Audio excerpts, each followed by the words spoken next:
प्रिय विद्यार्थियों, आज हम शिव प्रसाद सिंह द्वारा लिखित कहानी पढ़ेंगे दादी माँ।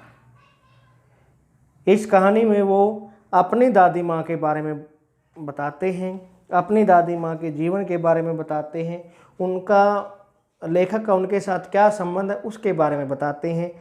लेकिन हम अपने बुज़ुर्गों को भी, अपनी दादी माँ, अपने दादा को भी इस कहानी के माध्यम से याद करने का प्रयास करेंगे। तो कहानी का सार आपके सामने पहली स्लाइड में प्रस्तुत कहानी में लेखक ने अपनी दादी माँ के जीवन की प्रमुख विशेषताओं पर प्रकाश डाला है। उनकी दादी माँ अपने परिवार की मुखिया थी। वह पूरे गांव के सुख दुख में साथ देती थी। दादी की छत्र छाया में सभी निर्भय हो जाते थे। मतलब दादी के होते हुए किसी को किसी प्रकार का डर नहीं लगता था। लेखक थोड़ी सी कठिनाई में घबरा उठता था। लेखक के मित्र उसके सामने उसकी प्रशंसा करते थे, किंतु पीठ पीछे उसका मजाक उड़ाते थे। ऐसे अवसर पर उन्हें दादी माँ की बहुत याद आती थी। जब उसके दोस्त उसका मजाक उड़ाते पीठ पीछे, तो लेखक को अपनी दादी की बहुत याद आती। लेखक बताता है कि वर्षा काल में वर्षा के पानी के साथ कई प्रकार की घास बहकर आ जाती थी। धूप पड़ने पर वह घास सड़ने लगती थी। उस समय उसमें से अलग ही तरह की गंध आती थी, किंतु क्वार के महीने तक पानी कुछ निथर जाता था। निथर जाता था मतलब पानी साफ हो जाता था थोड़ा बहुत। गांव के लड़के उस झागदार पानी में खूब नहाते थे। लेखक उस वर्ष बीमार पड़ जाने के कारण 2 बार ही झागदार पानी में नहा सका था। उस बार उन्हें ऐसा बुखार आया था कि जाने का नाम ही नहीं ले रहा था। दादी माँ बुखार उतारने के कई टोटके करती। टोटके होता है जो हमारे दादी होती है, हमारी माँ होती है, हमें कोई समस्या हो जाती थी बचपन में, तो उसको डॉक्टर के पास जाने से पहले वो खुद एक प्रकार से डॉक्टर होती थी। जैसे भाई किसी को टोक लग जाती तो उसकी टोक उतारने की अलग अलग विधियाँ होती। मिर्च को जूता मारा जाता है, या फिर एक बाती की जाती है, उसमें तेल लगाया जाता है, फिर अग्नि लगाई जाती है, उससे वो नज़र उतरती थी। तो इनको टोटके बोलते हैं। किसी के पैर के नीचे से मिट्टी उठाना। तो दादी माँ लेखक के बुखार उतारने के लिए टोटके करती थी। दादी माँ ने लेखक की बहुत देखभाल की थी। वह हर प्रकार की बीमारी के लिए देसी नुस्खे जानती थी। दादी माँ को घर में पड़ी गंदगी बिल्कुल सहन नहीं होती थी। बीमार आदमी की चादर और गिलाफ हर रोज बदले जाते थे, किंतु लेखक जब अब बीमार पड़ता है तो उसका डॉक्टरी इलाज होता है। यानी दादी माँ ने वो जो टोटके करती थी वो अब नहीं होते।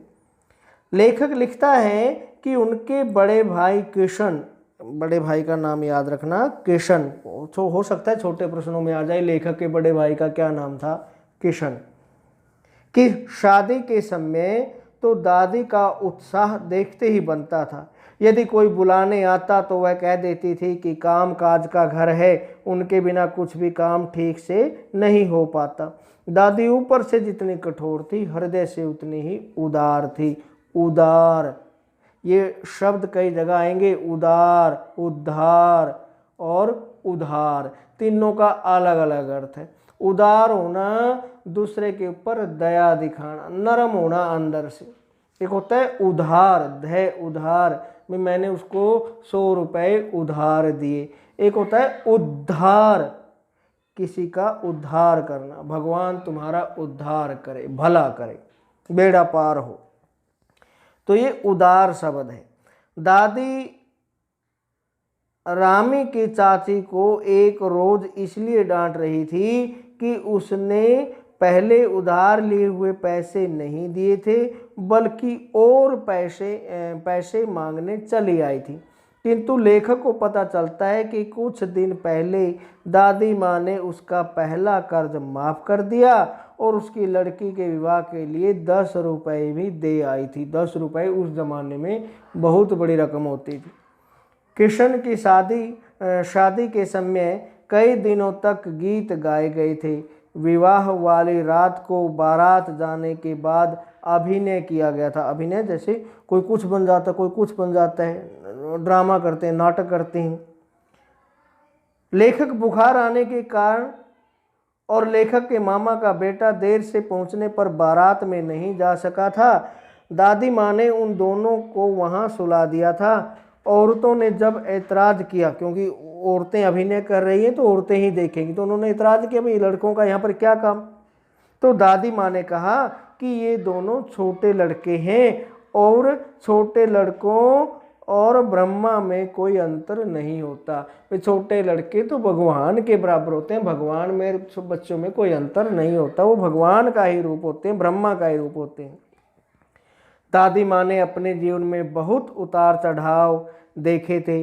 वह यह भी जानती थी कि जीवन का चक्र कब उल्ट जाए।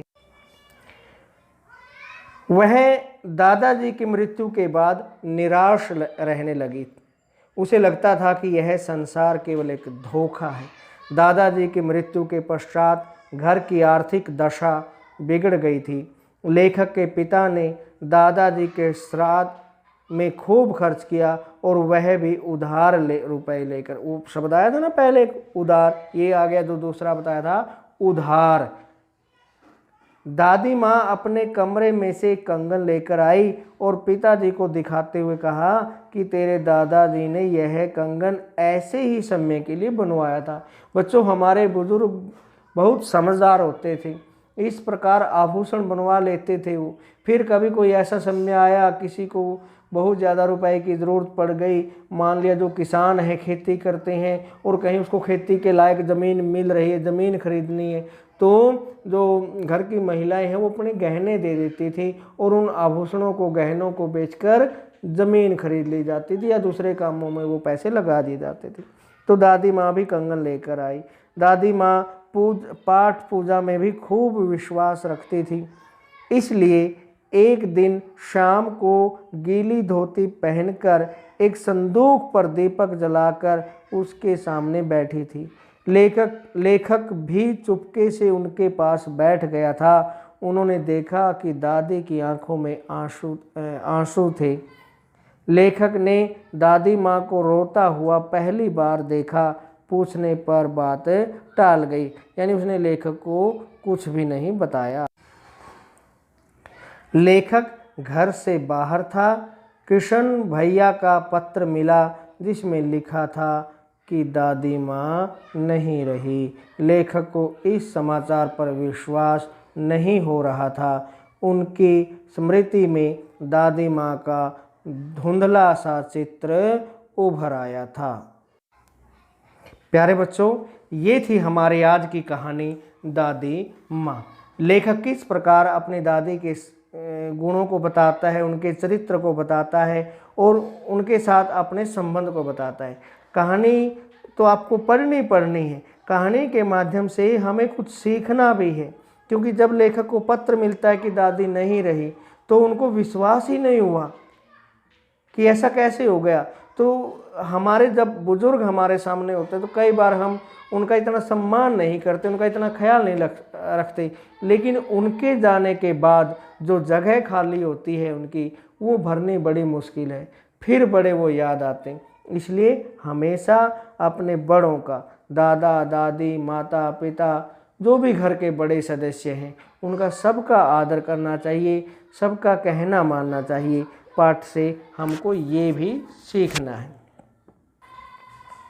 इसके बाद इसके कुछ कठिन शब्द दिए हुए हैं, उनके अर्थ जो आपका आज का लिखने का कार्य है। पिछली जो स्लाइडें आई वो सिर्फ आपने पढ़नी है, ये आपने लिखना है। याद करने के साथ साथ अपनी कॉपी में कुछ कठिन शब्द दिए हुए हैं, उनके अर्थ दिए हुए हैं। ये आप रोक कर, स्लाइड को रोक कर अपनी कॉपी में नोट करेंगे, ताकि जब आप अपनी पुस्तक में पाठ पढ़ें फिर से, तो आपको जो कठिन शब्द हैं उनके अर्थ समझने में आसानी हो सके।